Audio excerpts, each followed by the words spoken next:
Alamin na po natin latest sa burol ng biktima sa Caloocan. Saksi live si Dano Tingkungko. Dano. Igan, patuloy pa rin ang pagdating ng mga kaanak at mahal sa buhay dito sa burol ni Shiril Saturnino. Sa gitna ng paghihinagpis, nakadagdag sa sama ng loob ni Shirley ang hindi pag-abiso sa kanila sa operasyon sa anak na si Shiril.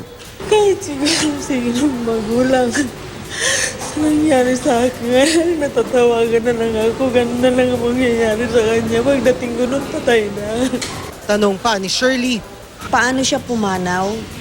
Bakit isinalang siya sa operation kung hindi kakayanin ng katawan ng aking anak? sa burol ni Shiril maraming makikitang mga masasaya niyang larawan.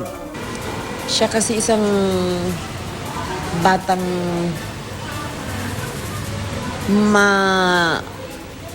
malawak ang pangarap niya para sa pamilya niya. Hinihintay pa ng pamilya ang resulta ng autopsy lalo't marami nga silang tanong. Nakausap na ni Shirley si Sheila May Anabi de Inla, pamangkin niya at isa sa mga kasama ni Shiril nung operasyon. Inimbitahan ng pulisya si Sheila Marie para magbigay ng salaysay bilang saksi.